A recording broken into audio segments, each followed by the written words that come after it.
Awesome. Awesome. Well, thank you so much for joining us today. We're so excited to reveal the first ever of its kind research report on value selling impact and adoption. I am April Morley. I'm co-founder of value consultancy Genius Drive and the Enterprise Value Collective. And I'm thrilled to be your host today as we dive into this research. You may be wondering, are your value selling programs and tools driving the impact that you expected in your sales and growth metrics? And today we will be exploring insights about how you can redefine your sales and enablement strategies and provide you some insights and knowledge on how you can take your value journey to the next level. We'll be exploring insights throughout the conversation, but stay tuned because at the end, we will be revealing data-driven recommendations for driving value selling excellence. Please share your thoughts and questions in the chat, but we'll also have a Q&A session at the end of the webinar. And as a follow-up, you will be the first to receive this research report, and we will also be sharing the recording.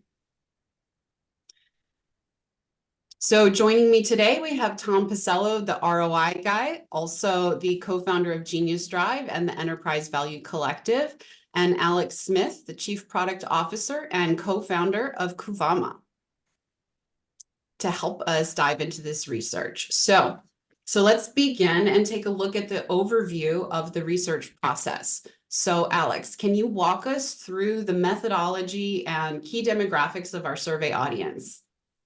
Yes, thank you, April. So simply, we surveyed over 100 B2B technology companies, most of them software technology companies. They're all companies who sell a solution that has a degree of complexity, a sales cycle that has some complexity, and who benefit from communicating the value of their solution to customers rather than just the features and functionality. So that was very much the basis. Most of these companies had already invested in value selling as well, which is evidenced from the distribution of people who responded. So the chart on the left shows you that of the over 100 people who responded, most of them were part of a business value team, the business value leader, but we did also have representation from sales leadership, marketing, and a few other functions, CEOs, co-founders, etc.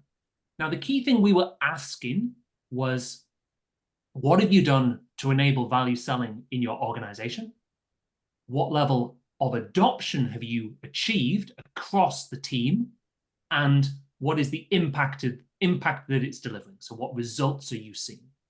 And the other thing to stress before we move on is that there was a really good distribution of companies of different sizes. We had small organizations, maybe with 5 salespeople, up to large teams of 5,000 plus. And that, kind of insight to what's coming later, but that also definitely has a big impact on some of the data results that we saw.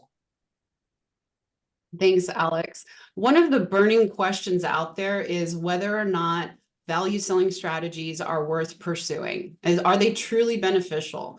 Tom, would you be able to walk us through the outcomes that people are achieving by implementing value strategies? Absolutely. So to answer the question simply, yes. It is having a big impact. So when we look at those organizations that have adopted a value selling process and those salespeople specifically that have adopted it, we find that 96% report that, yeah, it has had an impact on sales performance. So not that startling of a result, but at least it confirms what we thought of right away.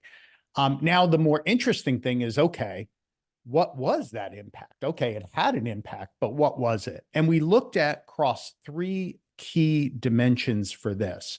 We looked at win rate, we looked at deal size, and we looked at sales cycle acceleration. Now, this was for value selling, right? We paid attention much more to pre-sales in this survey, in this analysis. We wanted to focus on that, as opposed to post-sales, where you'd look at renewals and expansion and maybe some other metrics.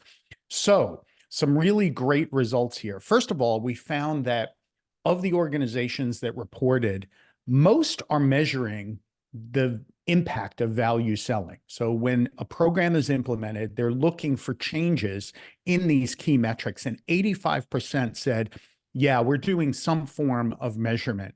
And the biggest area of measurement, over 80%, that was win rate increases. So looking at win rate was the metric that was used the most often to measure success. And the good news there is the impact was substantial, almost 50% increase in win rates. When it came to deal sizes, 67% were measuring improvements in deal size. And I think the important thing here is that many organizations are faced with discounting. Many are struggling to do a non-phased approach with customers who are looking to maybe do a pilot and start small and go big. They're being very conservative. And here we saw a 35% increase in deal size when a seller was applying value selling. And then finally, we looked at sales cycle acceleration, and folks said that, about 50%, half of the organizations were measuring this metric, and that the sales cycle acceleration was 25%. If you think about an average sales cycle of about a year, this means that you're accelerating forward that revenue a quarter, and that can be significant. On the win rate increase, this one was really key, especially nowadays where most deals are ending in no decision. And so anytime you can kind of address that no decision, stick with the status quo and get the buyer to change, that's important. And so the sellers that used value selling, they were most often able to move that customer off of being stuck at status quo to actually get to yes. And that's where that 48% increase came from. Now, when we look at this and we take two of these metrics together, when you multiply the increase in win rate with the deal size improvement, which most organizations that I know we work with, Cuvama works with, and that were surveyed indicate that, yeah, that this combination is very likely. If you think about $1 million pipeline that a typical salesperson has, a 25% average win rate, by the time that the deal works through the sales cycle, they're going to pop out $250K for every million in pipeline. That can be kind of typical expectation. When you're a value seller, it's much better than that.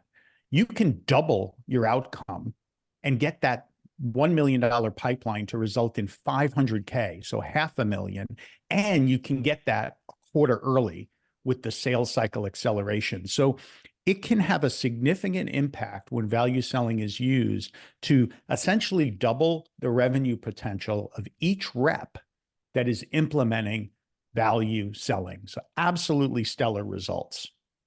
Wow, those are some really impressive numbers. I think one of the things that's most impactful about this is that 96% of all companies reported positive results. So we're really showing that when value is leveraged, you can have a really significant impact on outcomes.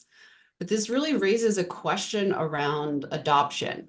Is this strategy being widely adopted? Are companies across the board embracing it?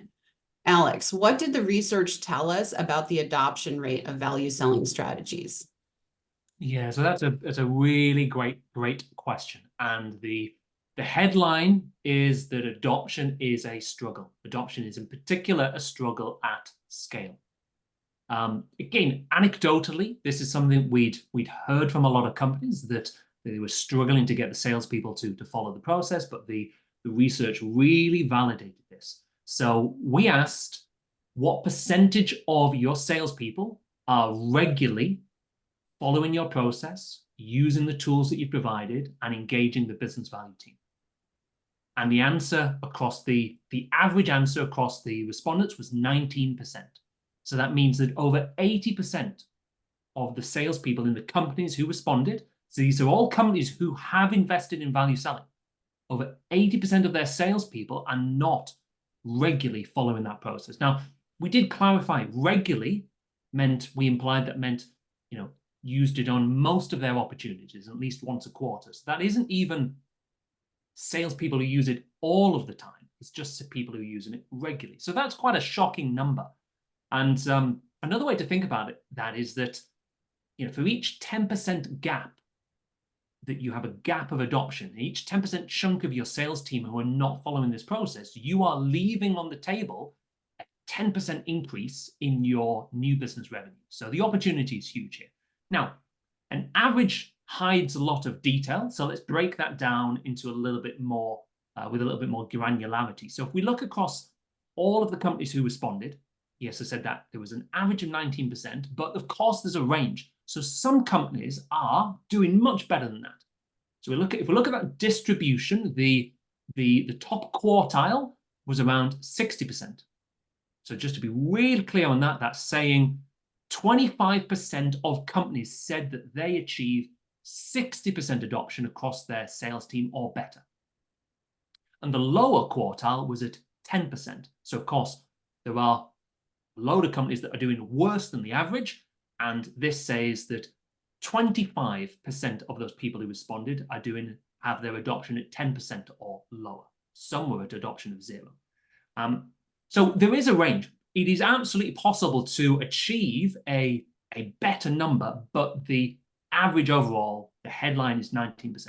Now, if we break that down a little further, so we did look at this by some of the segmentation questions that we asked. We looked to see, what different things are driving adoption. The thing that had the biggest impact by far was the size of the sales team. Again, it makes sense. It's quite logical that it's harder to drive change to a process across a large organization. So the size of the sales team had the biggest driver. So you can see here, small sales teams of 50 salespeople or less, they're doing much better. An average of 51% adoption across that team. It's much easier to drive that change, and some even higher than that. But those large sales teams, they're really dragging down that average because they're only achieving a 17% average. And you can see for each of those, that range, that lower quartile to the upper quartile of what most companies are typically achieving. So a lot of opportunity for improvement. It's definitely possible to capture a better level of adoption, but the typical things that people are doing are not delivering that today. Thanks for walking us through that, Alex. And we have a question for the audience here. What do you see as the biggest reason why sales rep adoption isn't higher? If you could put your answers in the chat and start a discussion, that would be great. So what does it mean to implement a value selling program? Can you describe what a value team alignment looks like and what kinds of enablement are provided to support this implementation, Tom? Yeah, absolutely. So when we think about the value selling programs, what I'm going to show you here now are a couple of areas where value selling is being implemented and how it's being implemented today. The first, business value teams. We spoke about how many respondents to the survey. There were over 100 people surveyed. 80 some odd % were business value team members, business value leaders. So no surprise that most of the organizations that were surveyed had a business value team. One of the things that I think is encouraging here is that medium teams and small teams now have business value resources. That's not something that we saw 10 years ago, 15 years ago. Where only the largest organizations were dedicating themselves to a business value function within the organization. Now we see teams that maybe have 10 salespeople, 15 salespeople, 20 salespeople, actually starting to think about hiring a business value leader, and even teams smaller than that relying on fractional resources to kind of support it. So the adoption of business value teams has definitely helped to deliver some of these results that we've seen. When we think about, though, those business value teams, and then we look, okay, you've got a business value team, kind of what type of a pipeline are they supporting? How many salespeople are there per business value engineer and consultant in the organization? So when we look at pipeline coverage, we see that in smaller organizations, and maybe this is why the adoption is certainly higher, that the business value engineers are covering 36% of the overall pipeline. and that there's a 15% ratio of sellers to business value engineers. And we can see that kind of decline as we get into the larger teams, where you just can't add enough people to support the amount of opportunities and the amount of pipeline and the amount of sellers ultimately to support. So when we think about some of that adoption, business value is a big way that value gets implemented in organizations. You call up a business value consultant, they ride along with you on the deal, they build a business case, they present it, and they are the big drivers of value. We see that the small teams here have a big advantage in that they've got a much better pipeline coverage and a much better BVE ratio. And as we get into the larger teams, they just can't add enough people to support it. So we have ratios that are definitely skewed, where you've got kind of a 50-to-1 ratio for large teams, and that the pipeline coverage, it's only covering a quarter of the overall pipeline. And we know nowadays that, as Alex likes to say, no metrics, no wins. Unless you're delivering those business cases, you're not getting that sales performance ultimately that you need. The next big area that we know companies are investing in, and this turned up in the survey in force, was implementing a value selling application, an automation platform. And we came up with a buyer's guide for these platforms. G2 just added it in their category. So this is real now in terms of sales enablement investments that organizations are investing in automating, trying to automate for salespeople the business value function, and to be able to hopefully get some scale out of the business value engineers by enabling the business value engineers to do more, and then ultimately the sellers to do more. When we look at what was implemented, we find that many organizations have gone with an application, a platform. 52% have done that. 24% are still relying on spreadsheets to do the heavy lifting and the work. And we know that those can sometimes be difficult to use. So maybe there's some insight in there in terms of some of the adoption challenges. And almost 1 in 5 are not using automation, but really relying on the business value engineers to exclusively go and deliver it. When it comes to applications and the investment in applications, we see a big difference here between small teams and ultimately large teams. The largest of teams, almost all of them have implemented some kind of a value platform, and they've gotten away from using spreadsheets. They realize that, look, we can't hire enough business value engineers worldwide to cover this, and we need to automate. So they have rolled out a value platform. When we look at medium organizations, we find almost an even split, give or take, between BVE-led, spreadsheet enabled, and then value automation. And we see kind of a similar result in terms of split on the small teams, with about 15%, a little bit less than 1 in 5, just not having anything where the sales manually create them. So some really good information here in terms of, for the first time, kind of seeing the mix of value automation that's out there. And I think it's promising. There's definitely been an investment in value automation platforms to help drive and scale these programs. And then finally, the third part of what folks are doing today to implement better value selling, and that has to do with value enablement. And in value enablement, we basically saw an investment in a few key areas, 3 in particular. The first was value messaging, the ability to tell a great story about the differentiating and unique value you have as a company, and enabling sellers, enabling the business value team to be able to do that.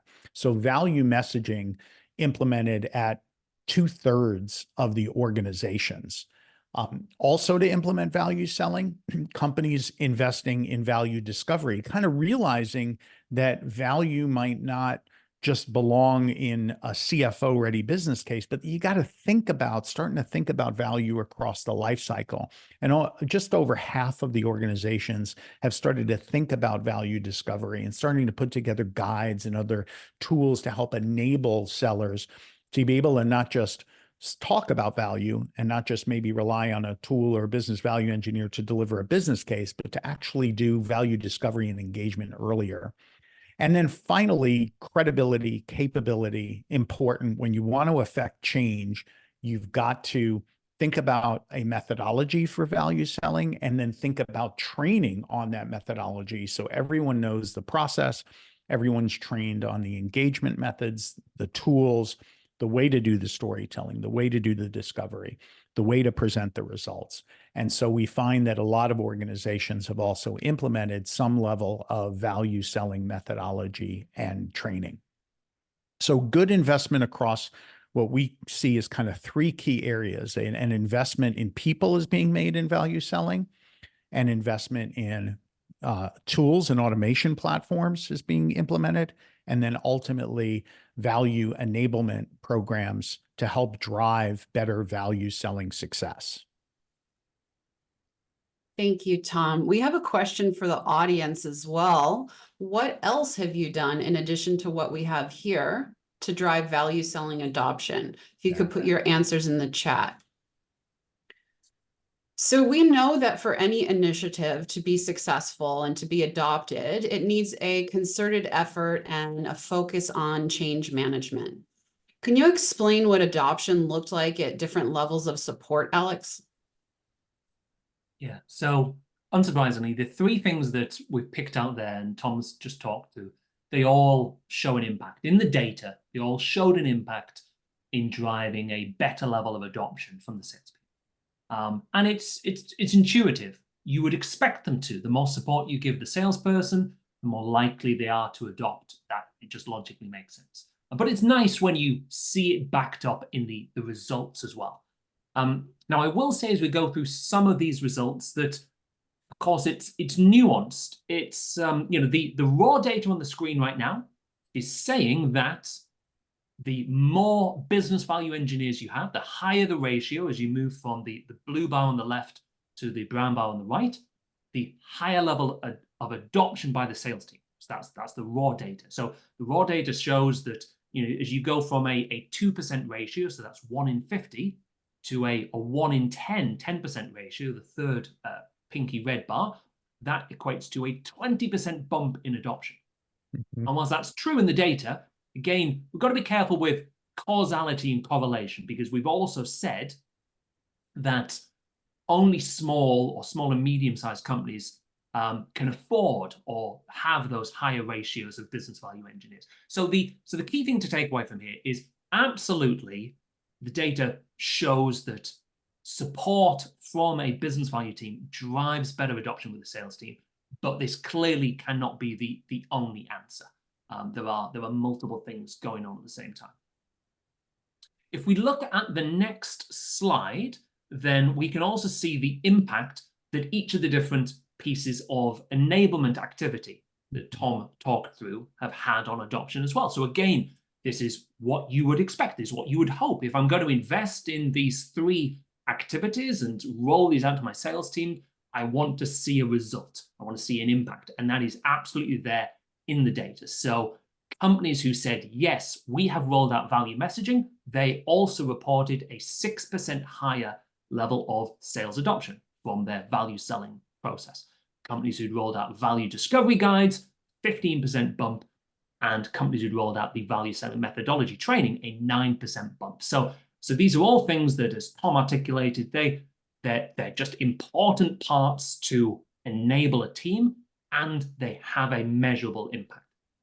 It's interesting that value discovery guides is the highest level of impact. This is just, I guess I'm now introducing some speculation or opinion here, but I think there's a very much a trend that, and Tom, you alluded to this, that value selling some years ago was seen a little bit more as an exercise to generate a business case, an exercise to justify the price.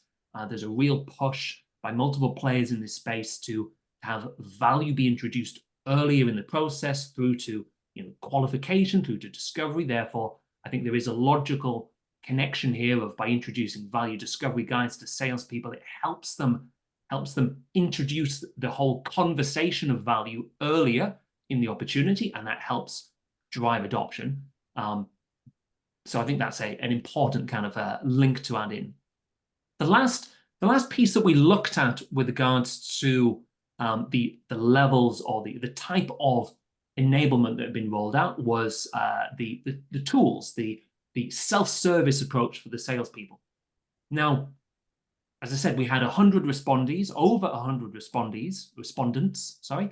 Over 76% of them have deployed to the salespeople some kind of self-service tool, so a spreadsheet or a value platform. So it's hard to pick out all of the different effects. But what we could look at was some of the differences where companies had rolled out a spreadsheet-based platform or a value automation platform. So a spreadsheet-based tool or a value automation platform. And what you can see here is for companies who had rolled out a value automation platform, they reported a significant improvement in each of the metrics that we've been talking about. So they reported that their win rates were 19% higher. So the actual numbers there were companies who'd rolled out a value automation platform reported a 52% increase in win rate versus a 33% increase in win rate with a spreadsheet, so 19% difference. And then similarly, a 9% greater improvement in deal size, 2% greater reduction in the sales cycle length, and 4% greater salesperson adoption. So again, intuitive, it's what you would expect. A lot of companies have invested in a value platform. They're doing it for a reason. And it was good to see that validated by the data. So what is the research teaching us? Well, the result is significant. Value selling makes a huge impact, a 48% improvement in win rates, a 35% boost in deal sizes, a 25% acceleration of the sales cycle. And while these numbers are incredibly impressive, what remains is a challenge in adoption.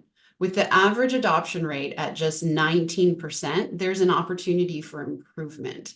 And we think the opportunity is really unlocking the 80% of people in the organization who are not yet participating.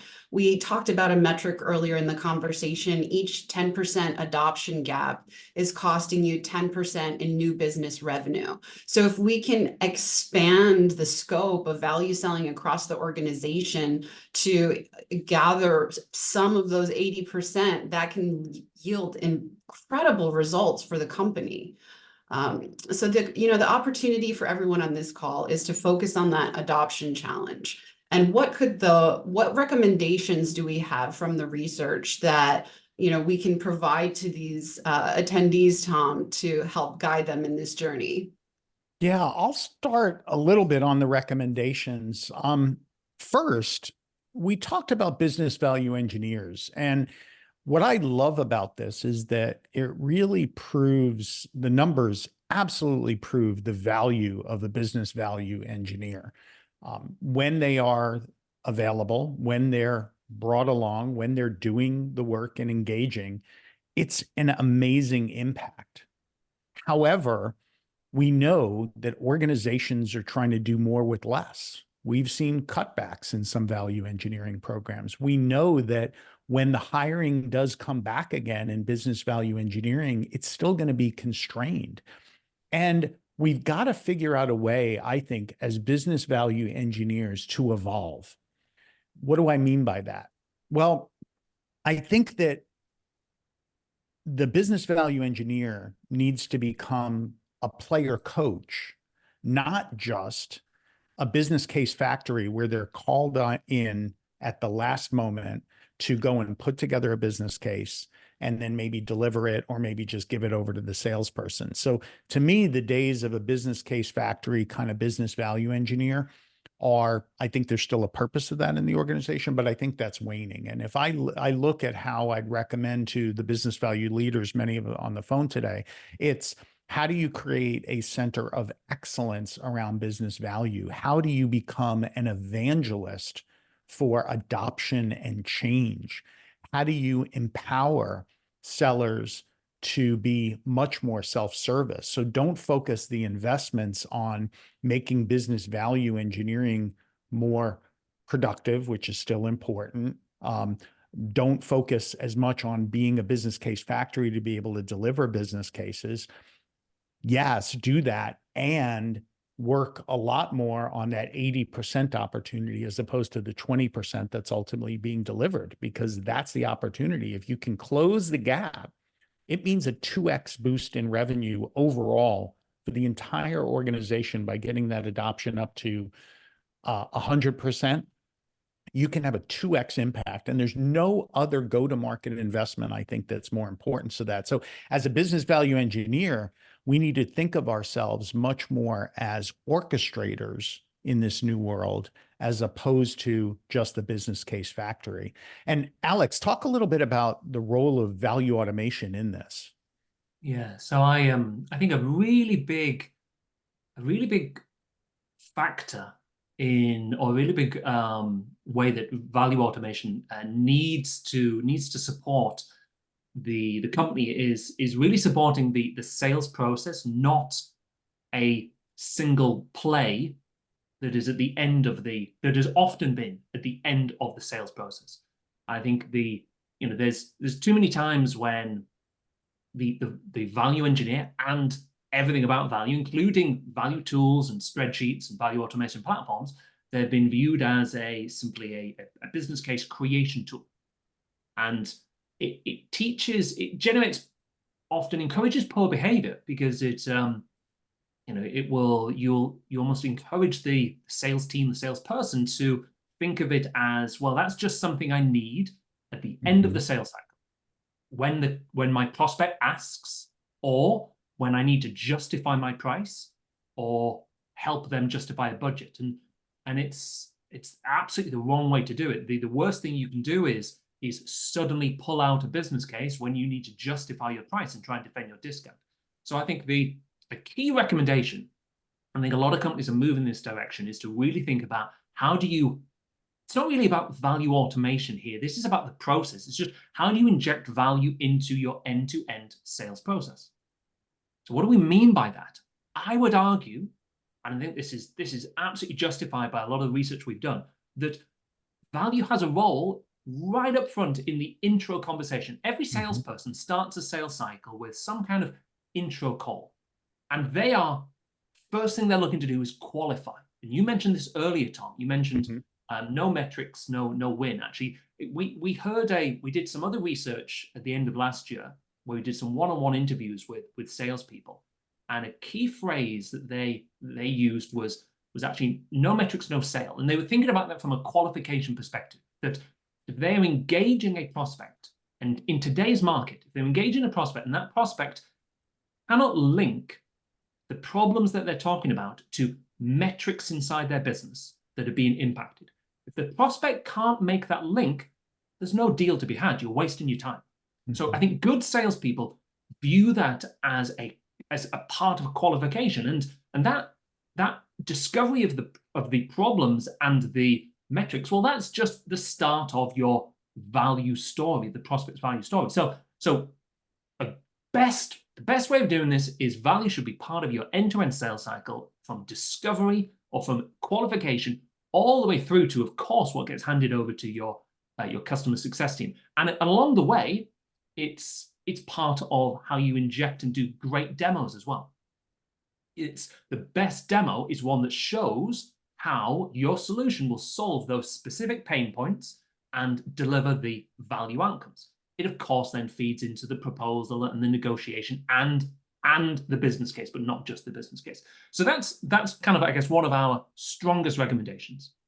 Now, second thing I would really strongly say around value automation and the process is that it has to be the buyer's value story and not just about the numbers. So the value story is around how will you get value, not just how much.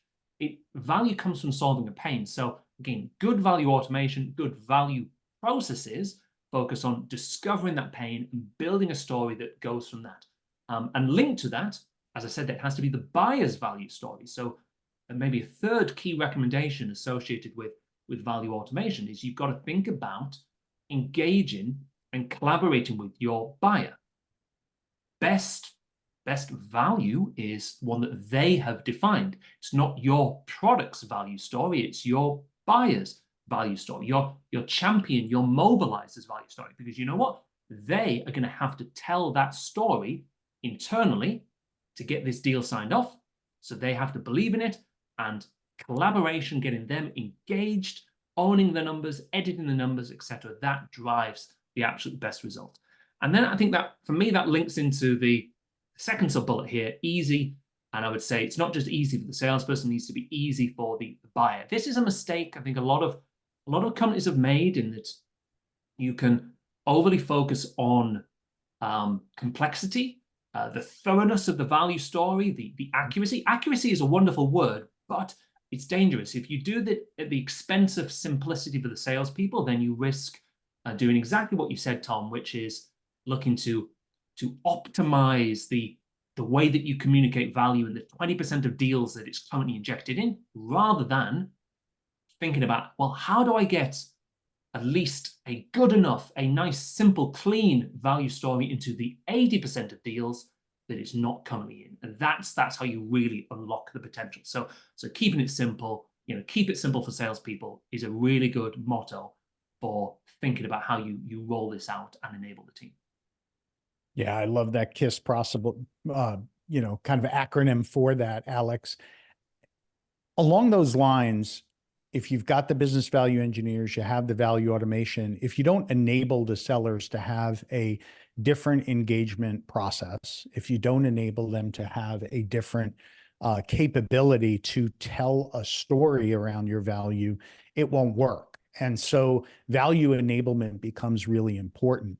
You want the customer's story to come out, but a lot of times you have to have your own story and have the sellers enabled to have a point of view by persona when they go out to prompt with insights and to prompt with that story to get the engagement going. So we find that those organizations that have implemented messaging, value storytelling, that they've got it defined by persona, by industry, that they've built a catalog of these stories, and that they're backed by actual customer success, so that they are driven by customer metrics and customer case studies, that is absolutely essential. So having that as the foundation, where it's not necessarily about the numbers, it's about the story that you're able to tell the buyer, that the buyer then embraces and customizes for themselves, and then that buyer takes within the big buying group within the organization, that you're likely not getting an audience with everyone, and is able to tell that story internally. That's ultimately the dots and that golden thread that we're trying to create here. When we talk about engaging early, unless you have the discovery, kind of a prescriptive discovery defined, how do you expect the sellers to be able to do that? So there are both soft skills, things like Socratic questioning and other things like that, as well as content that they need to be able to do a proper discovery and to have the prompts and the insights so that they can give information in order to get information and earn the right to have that discovery engagement, not have it be an interrogation. That's really important. So discovery is a key area, storytelling, discovery, and then ultimately packaging this up into value selling training. Now, most organizations that were participating in the survey and that we've spoken to tend to implement rather generic value selling training. And that's good in that it helps to get that value mindset, may create some skills that they have. The challenge becomes if you don't really personalize it with the storytelling guides and playbooks, if you don't have the discovery guides to go with it, if you don't customize it to that next level and then have it be automated and then have the business value engineers to support it, that generic training, Ebbinger's forgetting curve kicks in, and within 30 days, 60 days, 90 days, it goes away.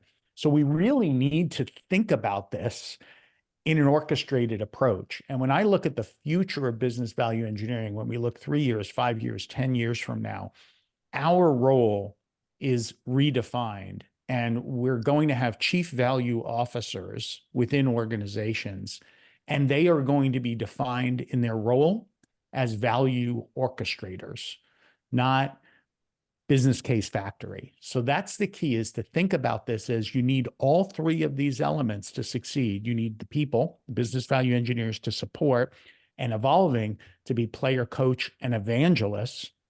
You need value automation simplified, not for the business value engineers, but for the sellers to activate them. And then you need that enablement, the messaging, the discovery guides, the training, the certification, the ongoing coaching involved. And that becomes a triplet that the value orchestration team needs to implement. Thank you so much for walking through those recommendations. We're going to move to the question and answer session. So we have Tom Meerstadt on the call, who's been monitoring the chat, who will help us identify the questions. So the chat box has been on fire. We've had stuff come in Q&A privately and openly. I think one that's kind of come in both privately and on the Q&A, given everything we've talked about, what should the skill set or role of the value engineer be moving forward in organization? Tom P, do you want to handle that one? Yeah, I'll start it. I think there's a number of different dimensions. When I look at the number one skill, I think it's that ability to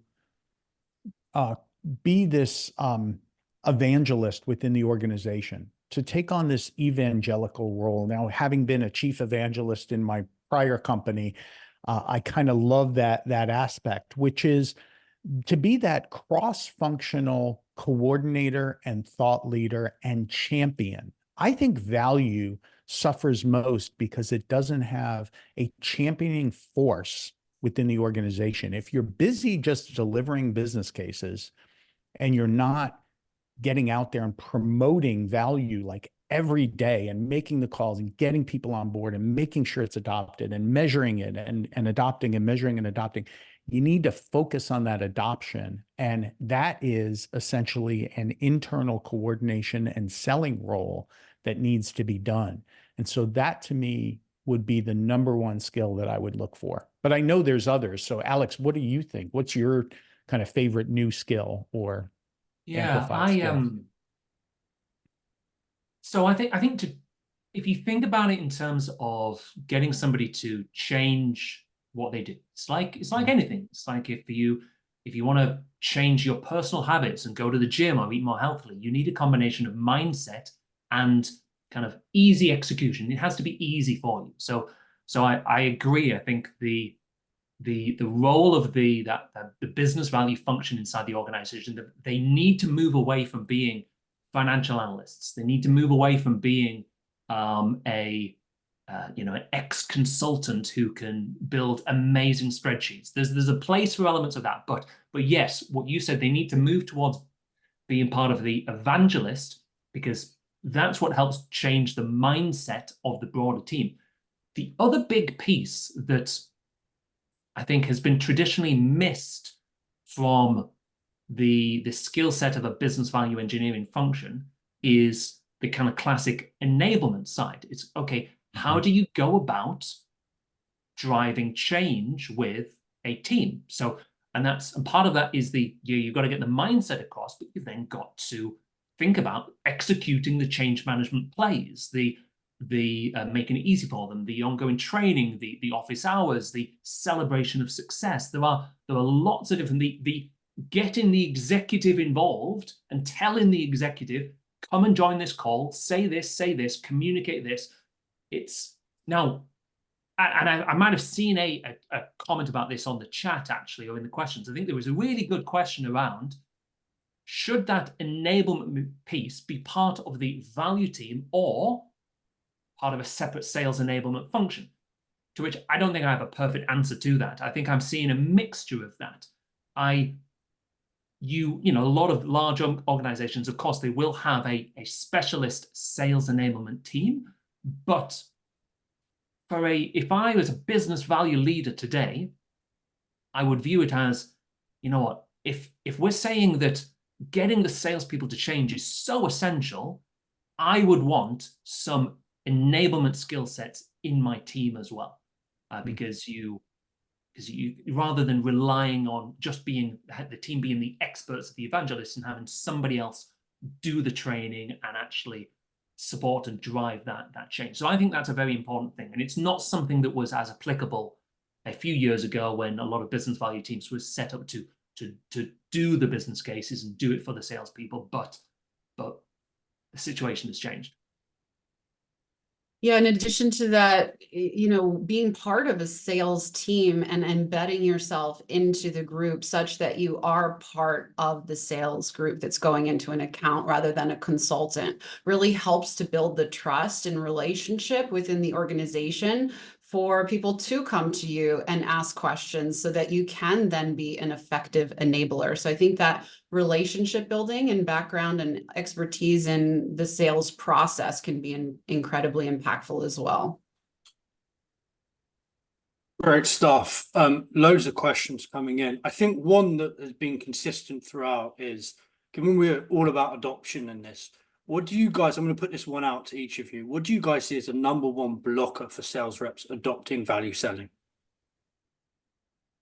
So I'll jump in and go first and throw out one. It's really hard to pick out the one thing. And again, I saw a load of things mentioned on the chat, and there are multiple things getting in the way. The one thing I'd share is we did some separate research towards the end of last year, start of this year, that was more of a one-on-one 30-minute interviews with over 35 sales reps from different companies. So separate from this exact piece. And one of the things we were exploring was this exact issue of the mindset, the enablement. What are the blockers? The thing that came out as the biggest issue, the biggest pain point that salespeople said that they struggle with was getting the customer to engage. Getting the customer to engage in the process, engage in the value conversation, engage in value discovery. So that was one of the biggest things that salespeople directly said, this is what I struggle with. Again, doesn't mean it truly is the biggest reason, but it was from the horse's mouth. It was kind of quoted by them. The one thing I would then share in connection to that we found really, really works is, and I've mentioned already, introducing the value conversation early, that helps. But I think in terms of getting the prospect to engage, it makes a big difference how you approach that. If a salesperson later in the sales cycle asks the question, hey, would you like me to build you a business case? Then you're leaving open the door to them saying, no, we don't need that. I've got one already, or we understand the value, etc., etc. Whereas if you get the salesperson to lead with a point of view in the intro calls, of the first discovery call, to put on a slide, hey, this is what we've seen companies like you struggle with. They struggle with this problem and this problem, and that's had an impact on these metrics. So this other company that just looks like you, this is what they struggle with. Is that your situation? That kind of approach, that leading with a point of view, more of a challenger style, is an infinitely better way to start and get the prospect to engage. And you know what they're engaging in? They're engaging in a value conversation, because as soon as you are uncovering the pains they struggle with and the metrics that are being negatively impacted or that they're looking to improve, as soon as you get them to engage and react to what you've put up there, you've started the flow. So a bit of a long-winded answer. I think that's one of the biggest blockers for them, getting the prospect to engage. And there's a good tip for how to address that. Tom. Alex, yeah, I'm gonna jump in on that. So when you ask the salespeople themselves to kind of self-identify, it's almost like asking someone, well, why aren't you exercising? And they're saying, well, I don't have the time. And then when you think about it, they really do. If you analyze their day, they do have the time. So I agree in everything you said of making it better to get that customer engaged. However, I think you were hitting on some things before of thinking of this like any other change management process, and thinking of it like, how do we get someone to exercise and become fit? And I think part of it is how do we get them started easily? How do we get them comfortable with being uncomfortable? And then how do we start to get them to build the habits that are ultimately going to lead to success? And I love this aspect of, from when you were talking prior about this, of thinking of yourself as a value performance coach. And part of being a good coach is you don't do all of the work for who you're coaching. If you're trying to teach someone how to bat and you get in there and you say, give me the bat, I'll show you how it's done, they're not going to get any better. And I think that's what we do a lot as business value practitioners, is we go and do all of the work for them. And then we don't do that transfer of the skill and the good habits. So how do we get them started with the program? How do we get them in the right mindset to be comfortable with being uncomfortable? Obviously, make it as easy as possible. And then how do we get them to institute those habits so that we know it's not going to, that habit isn't going to be built that first time. They're going to go back to the easier neural pathways where when they're in a situation with an executive, they're going to go back to pitching a product maybe, right? And so it's going to take repetitive motions. It's going to take building those new neural pathways. And the only way to do that is to kind of shift into this value performance coach mode.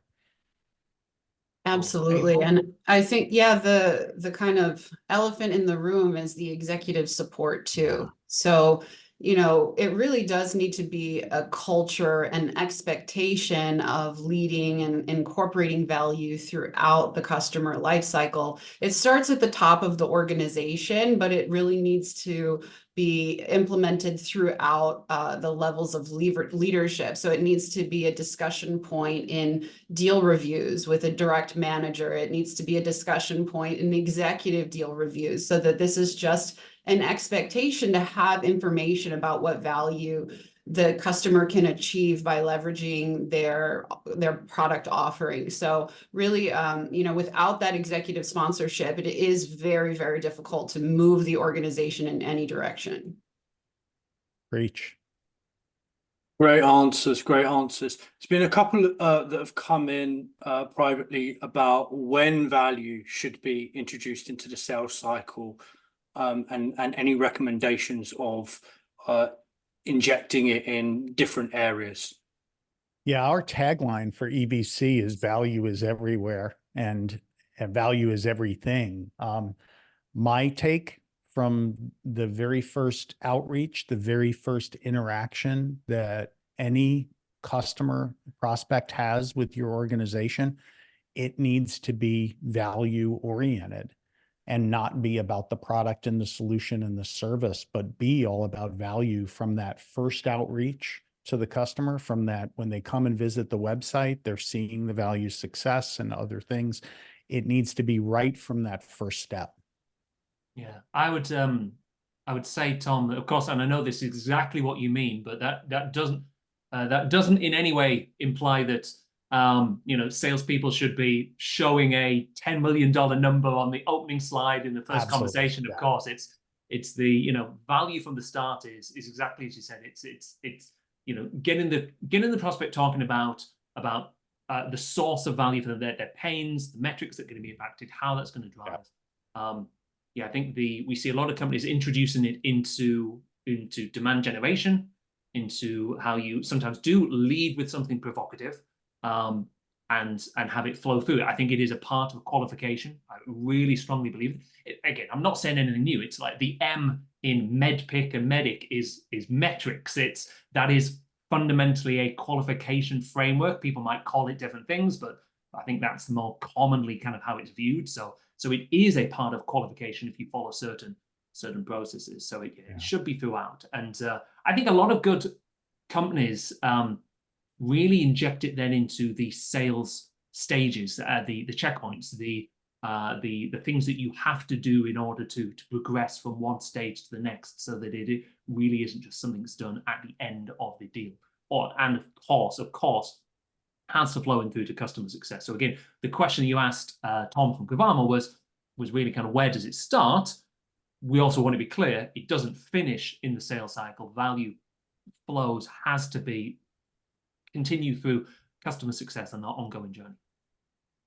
Yeah, and we could have a real paradigm shift around it in that letting value lead the customer journey. Like the customer journey is in the pursuit of value and identifying whether they can achieve it and then in fact achieving it. And maybe the question should be, when should we incorporate the product into the customer journey where value is the foundation? Yeah, I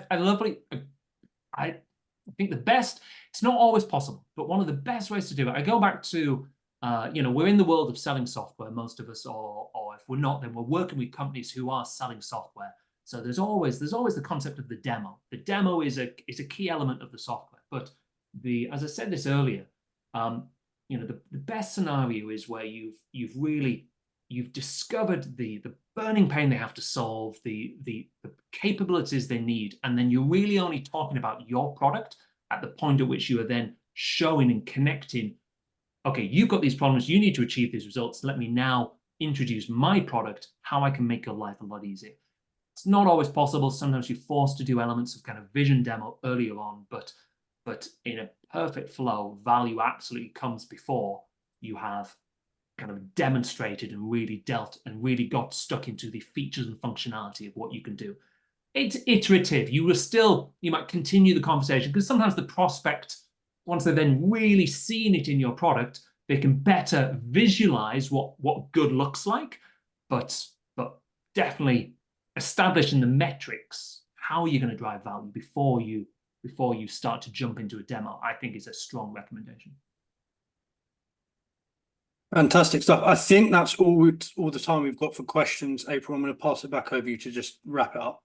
Yes, absolutely. Thank you so much for joining us today. We were so excited to reveal these research to you, this first ever insight into value selling adoption and impact. After the session is over, we will be sending out the research to you as a preview. We'll be sending out the recording, and we are very much looking forward to hearing your feedback. So thank you very much, and have a great rest of your day. Thank you, everyone.